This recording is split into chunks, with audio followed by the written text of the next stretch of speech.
인공지능 개발자가 축구선수보다 연봉을 더 받는 시대가 왔습니다. 실제로 메타가 인공지능 인재 한 명한테 제시한 연봉 무려 1,400억 원인데요.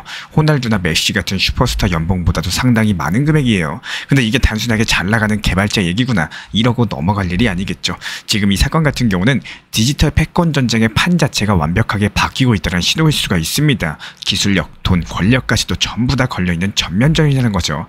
이런 흐름들을 이해하고자 하신다면요. 왜 지금 우리가 XRP를 다시 보셔야 되는지까지도 보이실 겁니다. 근데 우리 구독자분들께서는 진짜로 궁금하지 않으신가요? 메타는 왜 갑자기 수조 원을 퍼부으면서 AI 슈퍼 인재들을 사들이고 있는 걸까요? 그냥 기술 좀 발전시키고 싶어서? 아니면 단순하게 챗 GPT 같은 거 만들어 보겠다는 걸까요? 절대 아니겠죠. 지금 이거는 그 정도 레벨의 얘기가 아닙니다. 저커버그는 지금 플랫폼 권력을 다시 잡기 위한 엄청난 도박을 하고 있는 거고, 한번 기억을 해볼게요. 과거에 메타는 소셜미디어 시대의 왕이었었죠. 페이스북, 인스타그램 모두가 다 알고 있는 서비스입니다. 그 위에서 돈이 돌고 광고가 돌고 말 그대로 건물주처럼 군림하던 시절이 있었다라는 거예요. 근데 이제는 어떻게 되나요? 인공지능 시대가 열리면서 판 자체가 바뀌고 있죠. 이제 누가 가장 강력한 인공지능 모델을 갖고 있느냐, 이런 부분들이 다음 세대의 플랫폼 지배자를 가리게 되는 흐름이 오고 있습니다. 저커버그 같은 경우는 이걸 누구보다 빨리 눈치챈 거고 지금 돈으로 판을 갈아엎고 있는 중인 겁니다. 자, 그럼 질문을 던져볼게요. 이 도박의 끝에는 뭐가 있을까요? 과연 인공지능 모델을 가진 자가 진짜 디지털 건물주가 될 수가 있을까요? 아니면 또 다른 인프라, 또 다른 연결고리가 필요할까요? 이 질문이 바로 우리가 오늘 XRP랑 인공지능을 함께 이야기해야 되는 이유이기도 합니다. 자, 그럼 이 흐름이 어떻게 시작됐는지를 한번 짚어보겠습니다. 몇 년 전이었죠. 애플이 iOS에 강력한 프라이버시 정책을 적용을 했습니다. 쉽게 말씀드려서 아이폰 유저의 개인정보를 페이스북 같은 외부 어플이 마음대로 못 가져가게 막아버린 거고, 이게 메타한테는 어떤 의미였을까요? 광고 타겟팅 정확도가 떨어지고 결국에 광고 수익이 곤두박질 쳤습니다. 그동안 인스타그램, 페이스북이라는 이런 플랫폼 위에서 마치 건물주처럼 군림하던 메타가 한순간에 애플이라는 진짜 건물주 밑에서 임대료 내는 세입자 신세로 전락을 한 거죠. 그때부터 저커버그는 결심을 했을 겁니다. 이번에 내가 디지털 건물주가 되겠다. 그리고 그 전략의 핵심이 바로 인공지능 패권 선점인데요. 그래서 이번에 벌어진 게 바로 메타의 슈퍼 인재 싹쓸이 작전입니다. 이건 단순한 개발자 영입이 아니에요. 인공지능 업계에서 이름만 들어도 모두가 고개를 끄덕이는 이런 인물들, 스케일 AI 창업자 알렉산더 왕, 깃허브 CTO, 오픈 AI 리서치들까지 정말로 드래곤볼 모으는 것처럼 업계의 전설급 인재들로 돈을 쓸어 모은 겁니다. 1,000억 원 이상을 제안한 인물도 있었고요. 메타가 이 영입 전에 총 쓴 금액만 따져봐도 조 단위입니다. 그런데 여기서 중요한 거는 이걸 밀어붙일 수 있었던 사람이 있다는 겁니다. 바로 마크 저커버그죠. 미국 빅테크 기업들 중에서 직접 이런 결정을 내릴 수 있는 창업자 CEO, 사실상 저커버그가 거의 유일합니다. 애플의 팀 쿡, 구글의 순다 피차이, 아마존의 앤디 제시 전부 다 2세대 경영자들인 거고, 여기들은 주주 눈치까지도 봐야 되다 보니까 내부 이사회 절차도 따라야 돼요. 쉽게 수조 원 인재 확보에 올인한다? 이거는 현실적으로 어렵다는 겁니다. 하지만 저커버그는 다릅니다. 창업자이자 여전히 경영권을 쥐고 있는 인물이기 때문에 필요하다면 수조 원까지도 쓸 수 있다라고 언급을 하고 있고, 실제로 실행까지도 가능한 인물이에요. 이런 것들이 돈이 많아서 가능한 게 아니라 구조가 그렇게 되어 있기 때문인 겁니다. 그렇다면 대부분 이 얘기 듣고 이렇게 생각하실 수도 있어요. 요즘에 인공지능 잘 나가니까 개발자들 연봉 좀 오른 거 아니냐. 근데 그런 수준이 아니라는 겁니다. 연봉 테이블 자체를 박살을 내버린 사건인 거고, 원래부터 실리콘밸리에서 진짜 잘 나가는 개발자들 연봉이 많아봐야 수십억입니다. 근데 메타는 한 명한테 1,400억을 제시했어요. 1억, 10억, 100억이 아니라요.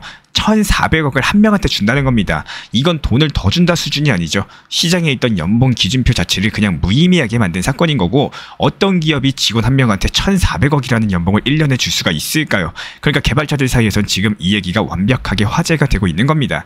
이렇게까지도 줘도 되는 거냐? 이제 우리도 연봉 협상 다시 해야 되는 거 아니냐? 이런 말 나올 수밖에 없겠죠. 여기서 끝이 아닙니다. 문제는 메타 안에 있는 기존 직원들인데요. 자기들도 AI 개발자인데 옆자리 새로 들어온 사람한테만 1,000억 원짜리 조건이 붙었다? 당연히 사기가 떨어질 겁니다. 아, 나도 못하진 않는데 이게 뭐냐? 이렇게 나오기 시작을 하면요. 내부 불만 쌓일 거고, 아직까지 이직 러시 들어올 거고, 연봉 협상 요구 들어올 거예요. 줄줄이 따라올 수밖에 없다는 거고, 그래서 이번 건 자체가 겉으로는 슈퍼 인재 확보전처럼 보이지만 속을 들여다보면은 기존 인력 구조, 업계 판도, 심지어 글로벌 인재 이동까지 전부 다 흔드는 초대형 변수가 된 겁니다. 그런데 이런 상황들에 대해서 단순한 개발자 원가 상승이다, 이렇게만 이해하시면은 정말 중요한 본질을 놓치게 되신다는 거고, 진짜로 말 그대로 실리콘밸리판 갈락티코 전략입니다. 축구에서 돈으로 슈퍼스타들 싹 모아가지고 판을 갈아엎던 그 전략. 지금 저커버그가 그걸 인공지능 업계에서 똑같이 하고 있다는 거예요. 난 그냥 최고만 모을 거야. 돈으로 말할게. 이런 선언이 아니라 도발인 거고 실력 좋은 인재들이 있는 회사들 전부 다 자극을 한 거고요. 그 시장 질서 자체를 재편하겠다는 깃발을 들고 나온 거나 마찬가지입니다. 근데 여기서 더 놀라운 건 따로 있죠. 실제로 1000억대도 아니고요. 연봉에 대해서 1조 원 연봉을 제안을 받았었는데 그거를 거절하는 사람이 실제로 존재합니다. 인공지능 업계에서 그만큼 자기 철학, 자기 포지션이 확고한 사람이 있다는 거죠. 이건 단순한 기술 경쟁이 아니라 돈과 명예, 자존심, 심지어 신념까지도 얽혀져 있는 전면전이라는 거예요. 그래서 이 전쟁 같은 경우는 보는 사람 입장에서도 묘하게 몰입이 될 수밖에 없습니다. 나라도 이 제안 받았으면 흔들리지 않았을까 이런 생각 한 번쯤은 들게 되죠. 이건 기술이기 이전에 인간 심리를 자극하는 게임입니다. 근데 여기서 중요한 건요. 이쯤에서 한 가지 중요한 질문을 하나 던져볼게요. 이 인공지능 전쟁에서 이 초지능들은 결국에 어디에서 돌아가게 될까요? 서버일까요? 클라우드일까요? 둘 다 맞습니다. 근데 그걸 조금만 더 깊게 들여다보시면은 이 인공지능들이 움직일 때마다 발생하는 데이터 그리고 돈들 어디를 거쳐갈까요? 이게 바로 다음 이야기에서 우리가 리플 XRP랑 연결해야 될 지점입니다. 이제 우리가 던졌던 질문으로 다시 돌아가 볼게요. 이 초지능 인공지능들이 실제로 어디서 어떤 구조 안에서 돌아갈까? 지금 GPT 같은 경우는 마이크로소프트의 애저 위에서 돌아가고 있고 클로드는 아마존의 AWS 인프라를 사용하고 있죠. 그러니까 클라우드는 이미 판이 어느 정도 짜여 있다는 겁니다. 그런데 여기서 중요한 건요. 인공지능만 돌아가기만 하는 게 아니에요. 이런 모델들이 실질적으로 서비스화되려면 누군가는 이 모델을 호출하고 돈을 내야 됩니다.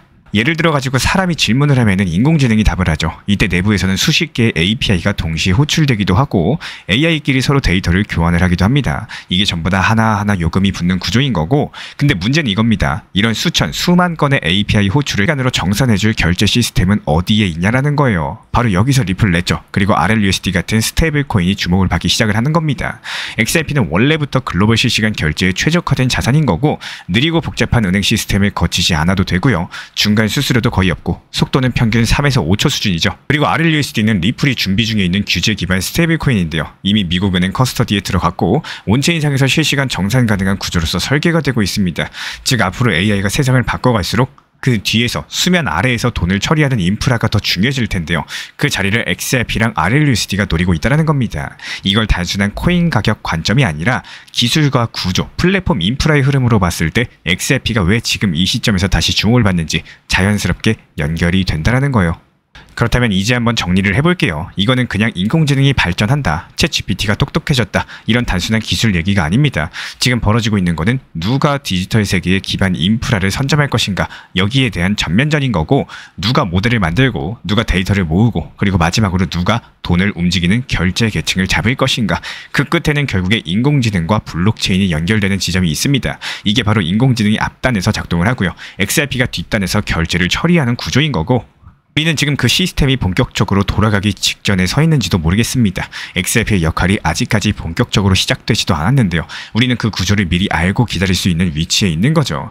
결국 기술의 방향을 먼저 아는 사람들만이 값이 싸고 관심이 적을 때 담을 수가 있는 거고 지금은 가격이 중요한 게 아니라 어떤 판 위에 올라타고 있는 자산인가 이런 것들을 보는 시점입니다. 이런 흐름에서 중요한 거는 막연한 기대가 아니라 지표랑 구조를 기반으로 하고 있는 실전 대응 전략입니다. 지금 시장은 겉으로는 조정처럼 보일 수 있지만요. 내부적으로는 예전과 다른 움직임이 뚜렷하게 포착이 되고 있고 특히 오늘 같은 날처럼 비트코인이 하락을 하는데도 알트코인들이 무너지지 않는 현상들 이건 단순한 우연이 아니라 세력들의 수급 패턴 자체가 바뀌고 있다는 신호겠죠. 지금 보시는 이 화면은 제가 실제로 운영하고 있는 실전 정보방에서 오늘 오후에 드렸던 브리핑입니다. RSI 과열권 경고 그리고 수익 실현 타이밍, 현금 보유 전략들까지 단순하게 좋아 보인다라는 감각이 아니라 숫자 기반으로 판단해서 리스크 관리까지도 함께 안내드리고 있어요. 시장을 단순하게 급등 기대감으로 보는 게 아니라요. 냉정하게 분석하고 필요한 타점에서만 정확하게 들어가고 이런 것들 따라오고 싶으신 분들이라면 현재 보이시는 번호로서 문자 신청 주시면 실시간 타점방 입장 도움 드리도록 하겠습니다. 혼자 하지 마시고요. 저랑 같이 하세요. 모두와 함께 대응하시면 혼자 볼 때랑은 완벽하게 다른 시야가 열리게 되실 겁니다. 불과 며칠 전까지만 해도 리플 XRP는 4,850원 돌파하면서 단기 고점 찍었었죠. 이 당시 RSI 지표도 고점 구간에 진입을 했고요. 시장 분위기는 상당히 뜨거웠습니다. 지금 안 들어가면 놓친다. 많은 분들께서 이런 생각으로 추격 매수에 나섰었고 이렇게 많은 분들께서 4,000원대 고점 구간에서 추격 매수 하실 때 그 타이밍에 우리 리플 커뮤니티에서는 이미 매도 타점을 안내드리면서 실제로 우리 신사 채널 리플 커뮤니티 방분들 같은 경우는 수익 챙겨가면서 현금 비중을 늘려놓으셨습니다. 그리고 예상대로 시장은 눌림 조정이 들어왔고요.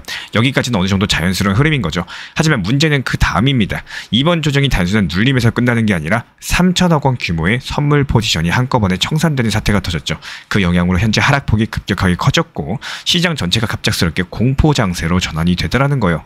그런데 여기서 중요한 건 뭐냐, 현재 시점 리플 XRP 하락 자체가 뭐 이렇다 할 악재가 있어서 빠지는 게 아니라 단기 고점을 찍다 보니까 여기서 수익 실현이 나오고 이에 따른 XRP 도미넌스가 빠지기 시작하면서 시장에 있던 자금들이 XRP를 나와가지고 다른 개별 알트코인들로 흩어졌습니다. 이런 부분들까지도 미리 예상이 됐기 때문에 실제로 리플 XRP를 이번에 매도한 자금들, 나머지 알트코인들 같은 경우는 알트코인 단타방에서 타점 들이면서 수익을 내드리고 있는 상황이죠. 그야말로 리플 코인을 통해서 수익 내고 또 나머지 알트들로도 수익을 내고 도랑치고 가재 잡아드리고 있습니다.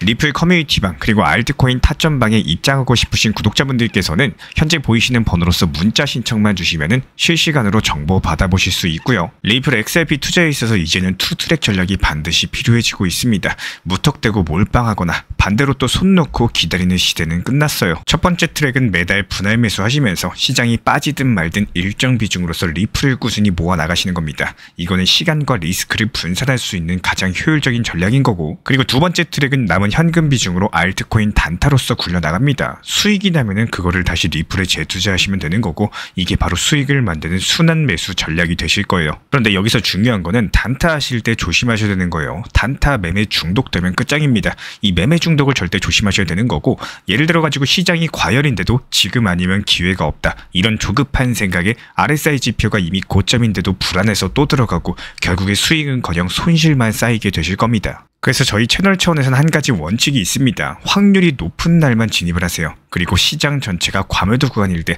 비트코인 기준 RSI가 바닥을 찍을 때, 그때 알트코인 중에서 최근 거래량이 급등한 종목이 과매도의 경우 MACD, 볼린저 밴드, 이동평균선과 일목균형표 참고해서 신중하게 매수 진입 타점 들어갑니다. 그리고 그 외에는 아예 매매를 쉬는 날도 반드시 있어야지 진짜 단타인 거고, 그렇다면 이걸 어떻게 구별할 수 있는지 궁금하실 거예요. 여기서 챗GPT가 등장을 합니다. 저희는 챗GPT를 단순한 도구로 쓰지 않습니다. GPT한테 오늘 확률 높은 진입 타이밍이냐 이렇게 물어볼 수 있게 맞춤 프롬프트를 사용을 하는데요. 그리고 그 결과에 저의 실전 매매 노하우 30%를 덧붙여가지고 GPT 시그널을 보완합니다. 어떻게 하는지 궁금하신 분들 GPT 검색력과 활용 전략을 이용해가지고 이 두 가지를 한 방에 알려드리고 있습니다.